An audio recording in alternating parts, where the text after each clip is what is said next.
Živijo korona junaki. Dve glavni zapovedi za zajezitev koronavirusa sta: umivaj si roke in ostani doma. Če to počneš, s tem ne pomagaš varovati le sebe, ampak tudi vse, ki jim lahko novi koronavirus povzroči hude težave. To so na primer starejši ljudje, pa tudi vsi, ki imajo katero drugo bolezen, na primer mišično distrofijo.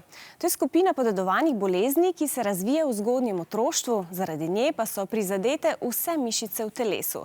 Posledice tega so lahko tudi težave z dihanjem. Zdravljenjem je mogoče bolezen upočasniti, a v zdajšnjem korona času morajo biti distrofiki še posebej previdni, opozarjajo Luka, Leon in Maruša iz Društva distrofikov Slovenije.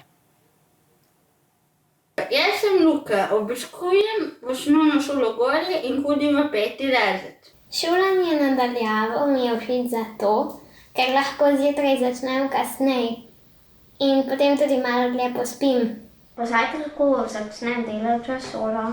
Pogrišam pa razlago učiteljice, ker si potem vse lažje zapomnim in pa pogrišam moje prijateljice. Ampak se lahko tudi pokličemo.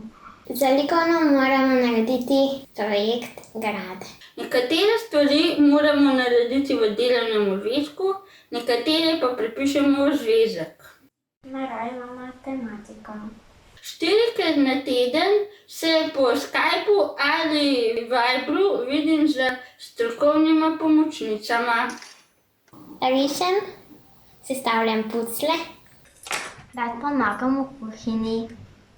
V prostem času rad rišem, barvam, se igram ali igram igrice. Zdaj delam svojo pico. Če je lepo vreme, se z mami odpravim na sprehod. Igram z očem nogomet, se vozim starejšo sestro po ulici gor pa dol in igram košarko.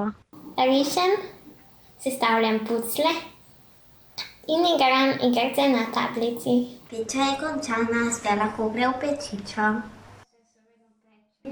Njami! Distrofiki se moramo držati pravil. Za nas distrofike je lahko COVID-19 smrtonosen, zato ker imamo že tako slaba dihala. Zato ostani doma. Adijo!